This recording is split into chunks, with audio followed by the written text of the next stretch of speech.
Mohon dukungannya dengan like, komen dan subscribe, terima kasih. Bab 5948, mari kita pergi bersama. Wajah Zhang E memucat-pucat, seperti wajah orang mati. Tangan keriputnya mencengkeram erat sandaran tangan kereta tulang itu, buku-buku jarinya memutih karena kekuatan cengkeramannya.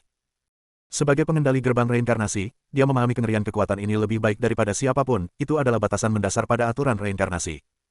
Sama seperti air dapat mengalahkan api dan yang dapat mengalahkan yin, kekuatan kekacauan tampaknya secara inheren bertentangan dengan kekuatan reinkarnasi, dan bahkan menekannya pada tingkat yang lebih tinggi. Kekuatan abadi yang kacau, sungguh musuh alami dari kekuatan reinkarnasi. Dia menggertakkan giginya, suaranya bergetar karena amarah yang meluap-luap, dunia bawah berdarah, jangan menahan diri. Jika kita tidak bergabung untuk membunuhnya hari ini dan membiarkannya benar-benar menjadi lebih kuat, maka kau dan aku. Tidak, seluruh 12 surga tidak akan pernah damai. Secerca pergumulan terlihat di mata Sui Yuming, tetapi pada akhirnya digantikan oleh tekad yang teguh. Dia telah hidup selama hampir 60.000 tahun dan mendekati akhir masa hidupnya, setelah menaruh semua harapannya pada gerbang reinkarnasi. Jika Dev dibiarkan hidup hingga hari ini, maka apa yang disebut harapan akan keabadian tidak akan menjadi apa-apa selain Fata Morgana. Oke. Dia mengangguk penuh semangat, pupil matanya yang gelap menyala dengan niat membunuh. Kalau begitu, musnahkan bocah ini sepenuhnya. Untuk pertama kalinya, dua ahli alam abadi tingkat puncak benar-benar bergabung melawan musuh.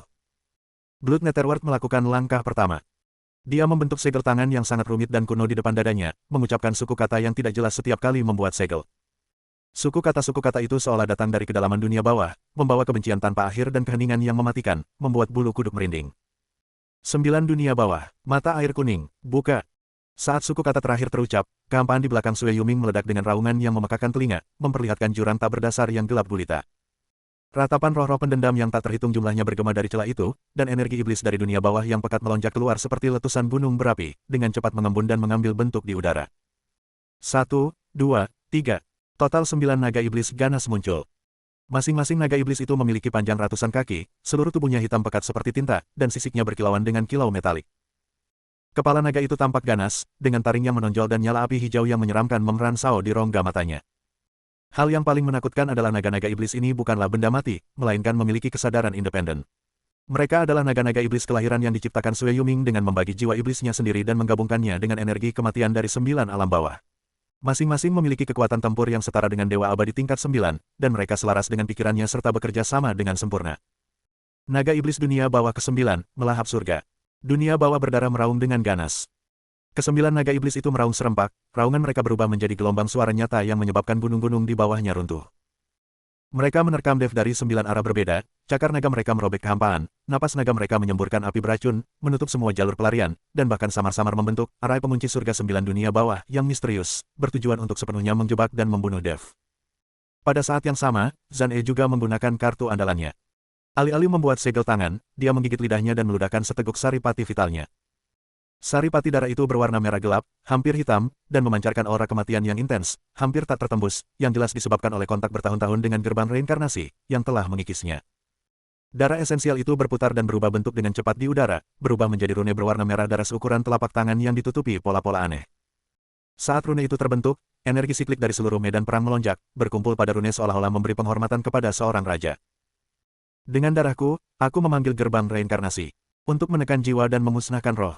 Suara Zhang E serak saat dia membanting rune merah darah ke kehampaan. Boom! Sebuah gerbang tulang raksasa setinggi 300 kaki perlahan muncul di langit di atas medan perang. Sosok hantu itu lebih nyata dan lebih menakutkan daripada gerbang reinkarnasi yang sebenarnya. Pintu itu seluruhnya terbuat dari tengkorak makhluk hidup yang tak terhitung jumlahnya, dengan api jiwa berwarna abu putih menyala di rongga mata setiap tengkorak. Rantai tebal melilit kusen pintu, dan di ujung rantai itu terikat jiwa-jiwa yang tak terhitung jumlahnya yang terpelintir dan meronta-ronta. Ini adalah jiwa-jiwa kultivator kuat yang telah ditelan oleh gerbang reinkarnasi tetapi belum sepenuhnya dimurnikan. Gambaran ilusi gerbang tulang itu perlahan terbuka sedikit. Di balik pintu itu, alih-alih ilusi, negeri dongeng, yang sebelumnya ditampilkan, ada kegelapan murni dan pekat yang seolah mampu menelan segalanya. Dalam kegelapan, lengan-lengan pucat yang tak terhitung jumlahnya terentang seperti gelombang pasang. Ukuran lengan-lengan itu bervariasi, ada yang setebal pilar, ada pula yang setipis ranting, tetapi tanpa terkecuali, semuanya memancarkan aura kematian yang mengerikan. Tangan-tangan itu menggaruk dengan liar, menghasilkan suara melengking seperti kuku yang menggores tulang, menyebar ke arah lokasi Dev. Itu adalah obsesi dan kebencian terakhir dari ribuan jiwa yang telah mati yang dipaksa oleh Zhang E. Dua gerakan mematikan, satu sangat yin dan jahat, yang lainnya benar-benar mematikan dan senyap, turun secara bersamaan. Dev berdiri di kehampaan, wajahnya setenang sumur yang tenang. Leluhur api bumi dan yang lainnya saling bertukar pandang dan menyerang secara bersamaan, semuanya menghantam Dev dengan aura mereka. Energi kebenaran di dalam tubuh Dev mulai meningkat dengan cepat, dan bahkan tubuh fisiknya pun terlihat membengkak. Sangat tidak mungkin bagi Dev untuk melawan Sue Yuming dan Zan E sendirian.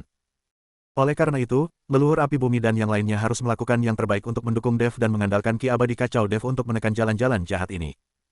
Dev perlahan mengangkat tangan kanannya, dan pola 5 warna di punggung tangannya tiba-tiba menyala dengan cahaya yang menyilaukan. Kelima elemen logam, kayu, air, api, dan tanah mengalir liar melalui pola-pola tersebut, akhirnya menyatu di telapak tangan dan berubah menjadi manik-manik seukuran telur merpati. Namun, manik ini berbeda dari yang sebelumnya. Warna tersebut tidak lagi terdefinisi dengan jelas oleh 5 warna, tetapi telah sepenuhnya berubah menjadi kabut abu-abu yang kacau. Permukaan manik-manik tersebut memiliki pola-pola halus dan mengalir. Setelah diamati lebih dekat, pola-pola ini tampaknya menggambarkan penciptaan dunia, kelahiran dan kematian bintang-bintang, dan siklus segala sesuatu. Aura kuno, yang berasal dari awal mula alam semesta, terpancar dari manik tersebut. Bab 5949, Serangan Balik. Kekacauan. Tingkat kedua dari kembali ke kekosongan, segala sesuatu kembali ke asalnya. Dev berbicara dengan lembut dan perlahan mendorong manik-manik itu keluar. Butiran itu terlepas dari tangannya, membentuk jejak abu-abu samar di udara. Kecepatannya tampak lambat, namun seolah melampaui batasan ruang dan waktu, langsung bertemu dengan 9 naga iblis yang datang dan lengan-lengan pucat yang tak terhitung jumlahnya. Apa yang terjadi selanjutnya sungguh tak terlupakan bagi semua penonton. Saat manik itu menyentuh 9 naga iblis, waktu seolah membeku. Serangan ganas para naga itu tiba-tiba membeku di udara, seperti lukisan yang dihentikan sementara. Segera setelah itu, dimulai dari ekor naga, tubuh naga mulai hancur dan larut inci demi inci, berubah menjadi partikel energi iblis yang paling mendasar. Proses disintegrasi itu berlangsung senyap, namun membawa keniscayaan yang mengerikan, seolah-olah ini bukanlah pertempuran, melainkan semacam aturan tingkat tinggi yang secara paksa mengembalikan hal-hal yang seharusnya tidak ada ke tempatnya yang seharusnya. Mengaum. Naga itu meraung kesakitan, dan nyala api seperti hantu di matanya berkedip-kedip liar saat ia berjuang untuk membebaskan diri namun semua usaha mereka sia-sia. Perjuangan mereka hanya mempercepat kehancuran mereka. Hanya dalam 3 tarikan napas, naga iblis sepanjang 900 sang itu sepenuhnya berubah menjadi bintik-bintik cahaya hitam yang tak terhitung jumlahnya, akhirnya lenyap ke dalam aliran udara yang kacau. Pada saat yang sama, lengan-lengan pucat yang menjulur dari bayangan gerbang reinkarnasi mengalami nasib yang sama. Saat lengan itu bersentuhan dengan aliran udara yang kacau, ia meleleh dan menguap secepat es dan salju di bawah sinar matahari. Yang lebih aneh lagi, yang tersisa setelah lengan itu meleleh bukanlah uap air, melainkan gumpalan kabut abu-abu keputihan. Ini adalah tanda reinkarnasi yang telah dicabut secara paksa, jejak terakhir dari roh sejati yang tertinggal setelah jiwa dimurnikan. Gumpalan kabut ini melayang di udara sesaat sebelum berkumpul menuju mutiara pengembalian kekacauan menjadi ketiadaan di telapak tangan Dev, di mana mereka diserap dan diasimilasi. Dengan setiap gumpalan kabut yang diserapnya, cahaya manik-manik itu semakin terang, sementara bayangan gerbang reinkarnasi meredup. Tidak. Mata Blood Netherworld merah padam, dan dia mengeluarkan raungan melengking. Kesembilan naga iblis itu bukan hanya jurus mematikannya, tetapi juga makhluk iblis kelahirannya, yang telah ia ciptakan dengan susah payah selama puluhan ribu tahun dengan membagi jiwa iblisnya sendiri. Setiap kali naga iblis dihancurkan, jiwanya menderita pukulan berat. Penghancuran ke-9 naga secara bersamaan sama saja dengan menusuk 9 lubang berdarah di jiwanya. Sakit yang luar biasa. Sakit yang tak terlukiskan. Sue Yuming merasa seolah kesadarannya sedang terkoyak. Darah hitam menyembur dari ketujuh lubang tubuhnya secara bersamaan, dan energi iblisnya melonjak hebat. Auranya langsung melemah lebih dari 30%. Zan E juga tidak jauh lebih baik. Bayangan gerbang reinkarnasi terhubung erat dengan jiwanya. Pada saat ini, bayangan itu sedang terkikis oleh kekuatan kekacauan, dan yang dikembalikan kepadanya adalah rasa sakit jiwanya yang terkoyak oleh 1000 pisau. Yang lebih menakutkannya adalah setelah tanda reinkarnasi, yang terlepas diserap oleh mutiara pengembalian kekacauan ke ketiadaan, dia merasa kendalinya atas gerbang reinkarnasi melemah. Ini tidak mungkin. Hanya dewa reinkarnasi yang bisa menghapus tanda reinkarnasi. Bagaimana mungkin dia? Hati Zan dipenuhi dengan keterkejutan. Namun, kondisi Dev saat ini juga tidak menggembirakan. Menggunakan level kedua dari Chaos Return to Nothingness menghabiskan energi jauh lebih banyak daripada yang dia bayangkan. Dia dapat merasakan dengan jelas bahwa bintang primordial di dantiannya, yang baru saja menyala, meredup dengan kecepatan yang mengkhawatirkan. Retakan halus bahkan muncul di permukaan bintang tersebut, sebuah tanda pengerahan daya yang berlebihan dan kerusakan pada sumbernya. Yang lebih menakutkan lagi adalah reaksi baliknya. Dalam proses menyingkirkan dan menyerap secara paksa tanda-tanda reinkarnasi, mutiara pengembalian kekacauan menuju ketiadaan juga menyerap kebencian terakhir, energi kematian, dan obsesi dari jiwa-jiwa yang telah meninggal. Meskipun energi negatif ini ditekan dan diubah oleh kekuatan kekacauan, proses transformasi tersebut mengharuskan Dev untuk mengonsumsi sejumlah besar energi mental dan kekuatan abadi miliknya. Saat itu, wajahnya pucat pasi seperti kertas, urat-urat di dahinya menonjol seperti cacing tanah, dan darah terus mengalir dari sudut mulut, mata, dan telinganya. Organ dalam tubuhku terasa seperti sedang dipanggang di atas api yang berkobar, dan setiap tarikan napas disertai rasa sakit yang luar biasa. Tangan kanannya, yang menggenggam pedang pembunuh naga, sedikit gemetar, selaput di antara ibu jari dan jari telunjuknya sudah robek, dan darah menetes dari gagangnya. Meskipun Dev mampu menahan serangan dari Sui Yuming dan Zan E dengan dukungan dari leluhur api bumi dan lainnya, tubuh fisik dan kekuatan sumbernya mengalami dampak negatif. Meskipun tubuh fisiknya cukup kuat, dia tetap berada di ambang kehancuran. Namun ia menguatkan tekadnya dan terus berusaha. Karena dia tahu bahwa dia harus menahan serangan ini. Inilah satu-satunya kesempatan untuk memecah kebuntuan dan membalikkan keadaan pertempuran. Sekaranglah waktunya untuk melawan balik. Dengan sisa kekuatan terakhirnya, Dev meraung serak. Suaranya terdistorsi dan melengking karena rasa sakit yang luar biasa, namun masih terdengar jelas di seluruh medan perang. Meskipun aliansi tersebut juga terpengaruh oleh aliran energi yang kacau, Dev sengaja mengendalikannya, dan dampak utamanya diarahkan ke kubu Aula Jalan Jahat. Setelah mendengar perintah Dev, semangat semua orang melonjak, dan kemarahan serta kesedihan yang telah lama mereka pendam meledak sepenuhnya. Para murid lembah 10.000 binatang buas, dengarkan perintahku. Serbu binatang buas dan musnahkan musuh yang tersisa. Balas dendam atas rekan-rekan kita yang gugur. Li Baichuan berlumuran darah, lengan kirinya terputus di bagian bahu, dan tulang putih terlihat jelas di luka tersebut. Namun, ia tampaknya tidak merasakan sakit. Matanya merah, dan ia mengacungkan kapak perang tulang yang sangat besar, sebesar panel pintu, sambil meraung seperti binatang buas. 3 Raja Singa Api di sampingnya juga terluka parah, 2 dari 3 kepala singa tersebut separuh pipinya terpotong, memperlihatkan tengkorak putih bersih mereka. Namun, binatang buas yang ganas ini justru terprovokasi hingga ke tingkat keganasan paling primitifnya, meraung ke langit dengan suara yang memekakkan telinga. Gelombang suara tersebut berubah menjadi gelombang suara yang nyata, menyebabkan puluhan pemburu jiwa di depannya berdarah dari 7 lubang tubuh mereka. Mengaum. Dipimpin oleh Raja Singa, lebih dari 5.000 binatang buas iblis yang tersisa meraung dan berubah menjadi arus deras yang mengamuk, menyapu ke arah koalisi Istana Jalan Jahat yang telah dikalahkan. Serangan ini bahkan lebih ganas dan gegabah dari sebelumnya. Naga bumi punggung besi mengabaikan pertahanannya sendiri dan langsung menabrakkan tubuhnya yang besar ke susunan penangkap jiwa yang dibentuk oleh para pemburu jiwa. Setiap benturan mengguncang bumi. Meskipun naga-naga bumi hancur dan tercabik-cabik oleh dampak balik dari formasi tersebut, mereka masih berhasil menciptakan celah bagi gelombang binatang buas berikutnya dengan mengorbankan nyawa mereka. Kawanan serigala yang gesit itu berubah menjadi kilatan petir biru, dengan panik menerobos barisan musuh. Mereka tidak lagi berupaya membunuh dengan satu pukulan, tetapi menggunakan cakar mereka untuk merobek esensi pelindung musuh dan taring mereka untuk memutus tendon dan pembuluh darah tangan dan kaki musuh, menciptakan kekacauan dan korban jiwa dengan cara yang paling primitif dan kejam. Sekumpulan elang emas bersayap petir menukik dari langit. Kali ini, alih-alih melepaskan petir, mereka menggunakan cakar tajam mereka untuk mencengkeram musuh, menerbangkan mereka tinggi ke udara, lalu membanting mereka ke bawah. Tiba-tiba, hujan manusia, berjatuhan dari langit, dan jeritan memenuhi udara. Bab 5950, Hutang Darah Terbayar. Murid-murid Paviliun Pedang Surgawi, dengarkan perintahku. Formasi pedang 9 langit, kalahkan iblis dan musnahkan kejahatan. Selama pedang ini hidup, kita pun akan hidup, jika pedang ini binasa, kita pun akan binasa. Suara Dugu Ao sedingin es, namun mengandung niat membunuh yang seganas gunung berapi. Fanatik pedang yang biasanya menyendiri ini kini menjadi haus darah. Pedang besi bercorak di tangannya telah lama berlumuran darah musuh-musuhnya yang berwarna merah gelap. Pedang itu dipenuhi retakan halus, bekas luka dari pertempuran sengitnya dengan Sui Yuming, tetapi pedang itu tetap tajam dan mematikan. Selama pedang itu ada, kami akan tetap di sini, jika pedang itu mati, kami pun akan mati. 900 kultivator pedang menjawab serempak, suara mereka mengguncang langit. Alih-alih mempertahankan formasi pedang yang utuh, mereka terpecah menjadi kelompok-kelompok kecil yang terdiri dari 3 atau 5 orang, membentuk formasi pedang pembunuh iblis, kecil yang secara tepat menyerang titik-titik lemah formasi musuh seperti pisau bedah. Pedang itu berkelebat, dan darah menyembur. Para kultivator pedang dari Paviliun Pedang Surgawi sudah terkenal dengan kekuatan serangan mereka, dan sekarang, dengan keinginan untuk mati, kekuatan tempur mereka menjadi lebih menakutkan. Seringkali, satu tusukan pedang saja sudah cukup untuk menembus dahi musuh atau memutus leher mereka, cepat dan tegas, tanpa ampun. Para murid Sekte 5 Elemen, patuhi perintahku. 5 elemen menyegel langit, menekan semua hukum. Hari ini adalah pertarungan sampai mati. Suara Jin Buhuan serak karena terlalu banyak berteriak. Pemimpin Sekte 5 Elemen yang biasanya pandai berbicara ini kini hanya memiliki tatapan mata yang penuh tekad.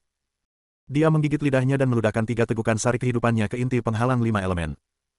Saat esensi dan darah menyatu, penghalang 5 elemen meledak dengan cahaya 5 warna yang menyilaukan.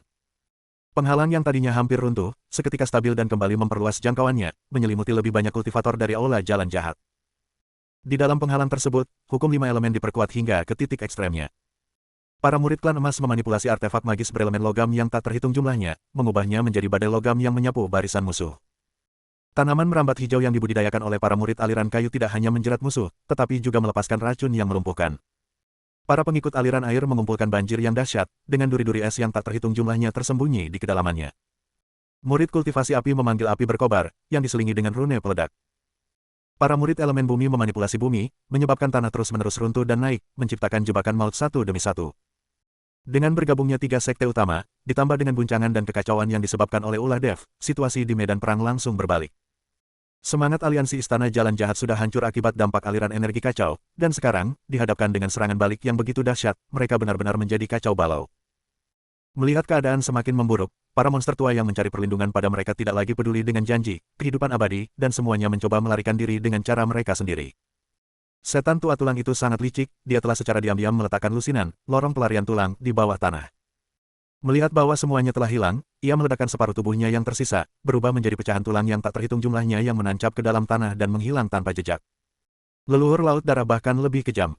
Dia mencengkeram dua murid istana 9 meter di sampingnya dan menggunakan teknik rahasia untuk menguras esensi dan darah mereka guna mengisi kembali sumber dayanya yang telah habis. Kemudian, dia menggunakan teknik pelarian darah lagi, berubah menjadi seberkas cahaya darah dan melarikan diri ribuan mil jauhnya. Monster-monster tua penyendiri lainnya juga memperlihatkan kemampuan unik mereka. Beberapa menghilang tertiup angin, beberapa meledakkan harta magis mereka untuk menciptakan kekacauan, dan beberapa bahkan membakar umur mereka untuk menggunakan teknik terlarang demi melarikan diri. Saat pohon tumbang, monyet-monyet pun berhamburan. Hanya dalam waktu setengah batang dupa, Aula Jalan Jahat mengalami kehilangan lebih dari setengah anggotanya. Pasukan sekutu, yang awalnya berjumlah lebih dari 20.000 orang, kini berjumlah kurang dari 10.000 orang, dan semuanya terluka serta kehilangan semangat bertempur. Namun pada saat itu, boom! Suara gemuruh yang memekakkan telinga datang dari tengah medan perang. Itulah mutiara kekacauan yang kembali menjadi ketiadaan. Mutiara itu akhirnya tidak mampu menahannya lagi. Dev mengerang, tubuhnya terlempar ratusan kaki ke belakang seolah dihantam palu raksasa tak terlihat, darah menyembur dari mulutnya seperti air mancur.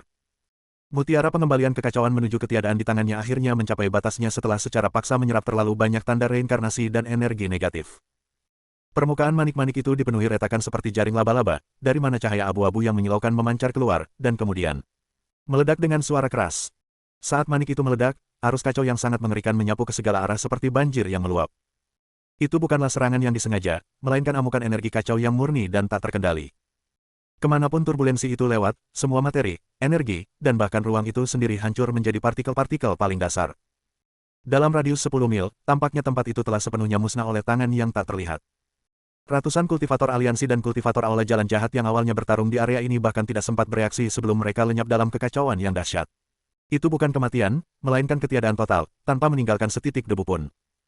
Tanah itu diratakan sedalam 10 kaki, memperlihatkan lapisan batuan hitam hangus di bawahnya. Udara tersedot keluar sepenuhnya, menciptakan ruang hampa sementara. Cahaya terdistorsi dan pecah dalam aliran yang bergejolak, menciptakan pemandangan aneh dan surrealis di seluruh area tersebut. Engah! Dev membentur tebing batu puncak gunung dengan keras, menciptakan kawah berbentuk manusia yang dalam di bebatuan keras tersebut. Dia berjuang untuk memanjat keluar dari lubang itu, dan setiap gerakan membuat tulangnya berderak karena tegang. Luka di dadanya, yang disebabkan oleh hantaman balik dari arus yang kacau, kini telah membesar hingga sebesar telapak tangan dan begitu dalam sehingga tulangnya terlihat. Kulit di sekitar luka itu berwarna abu putih yang menyeramkan, sisa dari kekuatan kacau yang terus-menerus mengikis kekuatan hidupnya. Darah mengalir deras, mewarnai separuh tubuhnya dengan warna merah. Yang lebih serius lagi adalah cedera internal. Semua organ internal bergeser, banyak meridian terputus, dan cahaya bintang primordial di dantian sangat redup, dengan retakan yang menutupi permukaannya, seolah-olah akan hancur sepenuhnya kapan saja. Kekuatan keabadian kekacauan hampir habis, dan dia bahkan tidak mampu lagi mempertahankan penerbangan dasar. Teman muda Dev, seru leluhur tua di Huo, ingin meninggalkan medan pertempuran untuk pergi menyelamatkannya. Namun ia terus dikejar tanpa henti oleh Zhang He. Meskipun Zhang He juga mengalami luka serius saat ini, kondisinya jauh lebih baik daripada Dev. Dia memanfaatkan kesempatan saat Dev kelelahan, dan matanya berkilat dengan niat membunuh, dunia bawah darah, jangan beri dia kesempatan untuk bernapas. Jika anak ini tidak disingkirkan hari ini, dia pasti akan menjadi ancaman besar di masa depan. Sue Yuming menyeka darah hitam dari sudut mulutnya, pupil matanya yang gelap juga dipenuhi niat membunuh. Dengan hancurnya 9 naga iblis kelahirannya, jiwanya mengalami kerusakan parah, dan tingkat kultivasinya turun setidaknya 30%. Perseteruan berdarah ini hanya bisa dibalaskan dengan nyawa Dev. Bab 5951, mari kita mati bersama. Kalau begitu, mari kita serang bersama. Mari kita musnahkan iblis ini. Desis Blood Netherworld. Tanpa lagi mempedulikan identitas mereka atau menahan kekuatan mereka, keduanya bergabung untuk menyerang Dev yang terluka parah dan sekarat. Ini adalah situasi yang benar-benar menentukan. Lindungi Dev. Jin Buhuan meraung dengan ganas, suaranya terdistorsi karena kecemasan. Kelima tetua Sekte Lima Elemen bergegas keluar hampir bersamaan, mengabaikan keselamatan mereka sendiri, dan berdiri di antara Dev dan kedua sosok kuat itu. Murid-murid klan emas, patuhi perintahku. Formasi pedang logam geng, 10.000 pedang kembali ke asalnya. Tetua Jin, dengan janggutnya yang berdiri tegak karena amarah, melepaskan senjata sihir kelahirannya, pedang geng Jin. Pedang terbang emas itu terbelah menjadi 2 di udara, lalu menjadi 4, kemudian menjadi 8. Dalam sekejap mata, pedang itu berubah menjadi ribuan bayangan pedang, membentuk formasi pedang yang tak tertembus dan menyapu ke arah Sue Yuming. Di dalam formasi pedang tersebut, setiap bayangan pedang memiliki ketajaman yang luar biasa, cukup untuk menembus kehampaan. Inilah kartu truf Golden Vein, yang, begitu dilepaskan, akan membutuhkan setidaknya 1 abad kultivasi, tetapi tetua Golden Vein sama sekali tidak peduli saat ini. Murid urat kayu, sangkar kayu biru kehidupan abadi. Tangan tetua urat kayu bergerak cepat, membentuk segel tangan, dan tubuhnya dipenuhi cahaya biru. Banyak sekali sulur hijau kuno, setebal ember air, muncul dari tanah, sulur-sulurnya dipenuhi duri yang ujungnya berkilauan dengan cahaya hijau beracun yang menyeramkan, melingkar ke arah Zan E seolah-olah mereka adalah makhluk hidup. Sulur-sulur hijau ini tidak hanya sangat tangguh, tetapi juga memiliki vitalitas yang luar biasa, mampu beregenerasi dengan cepat bahkan ketika terputus. Elderwood Vein menggunakan kekuatan hidupnya sendiri untuk memelihara sulur-sulur tersebut, setiap sulur mengonsumsi sedikit energi hidupnya. Para tetua dari garis keturunan air, api, dan bumi masing-masing memperlihatkan keahlian unik mereka. Tetua urat air memanggil 9 naga air, masing-masing tampak seperti makhluk hidup, raungan mereka mengguncang langit. Urat-urat api itu menua dan berubah menjadi bola api berbentuk manusia, membakar udara dimanapun ia lewat. Tetua urat bumi menyatu langsung ke dalam bumi, memanipulasi bebatuan dan tanah untuk memadat menjadi raksasa batu setinggi ratusan kaki. 5 tetua di puncak peringkat ke-9 alam abadi surgawi bergabung untuk melepaskan teknik terkuat dalam hidup mereka, menciptakan kekuatan dahsyat yang akan membuat para ahli alam abadi atas biasa mundur ketakutan. Namun, mereka menghadapi Blood Netherworld dan Zan E. Mereka adalah 2 iblis terkuat di surga ke-12. Minggir dari jalanku. Sue Yuming bahkan tidak melirik ribuan bayangan pedang itu, hanya melambaikan tangannya dengan santai. Energi iblis dari dunia bawah yang gelap gulita berubah menjadi gelombang pasang energi iblis selebar 100 kaki, menyapu seperti tsunami. Kemanapun energi iblis itu lewat, ribuan bayangan pedang tetua urat emas hancur berkeping-keping seperti kertas. Pedang Gengjin kelahirannya juga tercemar oleh energi iblis, dan bilahnya dengan cepat meredup sebelum akhirnya patah menjadi 2 dengan suara, krak. Engah. Tetua Jin terpukul seolah terkena pukulan berat. Dampak dari hancurnya senjata sihir kelahirannya menyebabkan dia muntah darah dan terlempar ke belakang, menabrak lereng gunung dengan keras. Nasibnya tidak diketahui. Sisi James bahkan lebih lugas dan brutal. Dihadapi dengan sulur-sulur yang melilit, dia bahkan tidak mengangkat tangannya, hanya mengeluarkan dengusan dingin. Energi reinkarnasi di sekitarnya secara otomatis mengembun menjadi bila-bila energi abu putih kecil yang tak terhitung jumlahnya. Bila-bila energi ini berputar dan mencabik-cabik, seperti penggiling daging paling tajam, seketika memotong tanaman merambat hijau yang sangat keras menjadi berkeping-keping. Wajah tetuamu memucat. Dampak dari penghancuran tanaman merambat hijau menyebabkan kekuatan hidupnya terkuras dengan cepat. Rambutnya yang semula hitam berubah menjadi abu-abu dengan kecepatan yang terlihat jelas, dan wajahnya dipenuhi kerutan, seolah-olah ia telah menua 100 tahun dalam sekejap. Serangan para tetua dari garis keturunan air, api, dan bumi sama-sama sia-sia. Ke-9 naga air itu dihancurkan oleh cakar Blood Netherworld, berubah menjadi langit yang dipenuhi kabut air. Api berbentuk manusia itu langsung dipadamkan oleh Ki Siklus Zan E, dan tetua urat api jatuh sambil berteriak. Raksasa batu itu hancur berkeping-keping akibat serangan gabungan keduanya, dan tetua bumi hancur lebur akibat daya dorong balik, membuatnya berada di ambang kematian. 5 immortal surgawi tingkat puncak ke-9 bahkan tidak mampu menahan satu hembusan napas pun dari 2 immortal tingkat atas yang perkasa. Inilah perbedaan mutlak dalam tingkat pemahaman mereka. Beraninya seekor semut menghalangi jalan. Mata Blood Netherworld berkilat dengan niat membunuh, dan 9 ki iblis Netherworld terkondensasi di telapak tangannya menjadi cakar iblis hitam pekat yang menutupi langit. Cakar iblis itu, dengan 5 jari bengkok dan nyala api hijau mengerikan yang menyala di ujungnya, menghantam Dev yang terluka parah dengan kekuatan yang menghancurkan. Jika pukulan telapak tangan itu mengenai sasaran dengan tepat, bahkan jika Dev berada di puncak kekuatannya, apalagi sekarang dia terluka parah dan di ambang kematian, dia mungkin tidak akan mampu menahannya. Kematian, sudah sangat dekat. Namun tepat saat cakar iblis itu menjulur. Bas! Dinding api berwarna merah keemasan muncul begitu saja, menghalangi Dev dari cakar iblis. Dinding pembatas api itu hanya setebal 3 kaki, namun sekuat zat kristal. Rune api kuno yang tak terhitung jumlahnya mengalir di sepanjang dinding, memancarkan panas yang sangat menyengat hingga mampu mendistorsi ruang itu sendiri. Cakar iblis itu menghantam dinding api, melepaskan dentingan memekakkan telinga seperti logam yang berbenturan, percikan api berterbangan kemana-mana, tetapi gagal menembus. Sosok leluhur api bumi perlahan muncul dari dinding api. Leluhur yang biasanya pendiam ini kini seluruh rambut dan janggutnya berdiri tegak, tubuhnya diliputi kobaran api yang dahsyat, membuatnya tampak seperti dewa api. Tidak ada rasa takut atau keraguan di matanya, hanya ketenangan yang telah melewati hidup dan mati, dan tekad yang teguh. Jika kau ingin membunuhnya, Kau harus melewati aku dulu. Suara leluhur api bumi tidak keras, tetapi menghantam hati setiap orang seperti palu yang berat. Leluhur api bumi, kau sedang mencari kematian.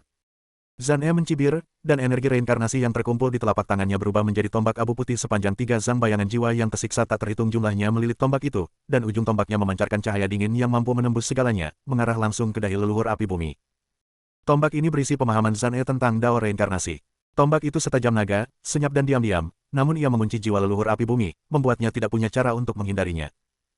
Kalau begitu, mari kita mati bersama. Leluhur api bumi tiba-tiba tertawa. Senyum itu samar, mengandung sedikit kelegaan, sedikit kepastian, dan sedikit harapan untuk pemuda di belakangnya. Dia membentuk segel api kuno yang hampir punah dengan kedua tangannya di depan dadanya.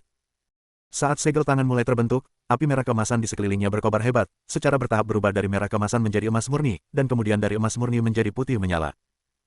Suhunya naik dengan cepat.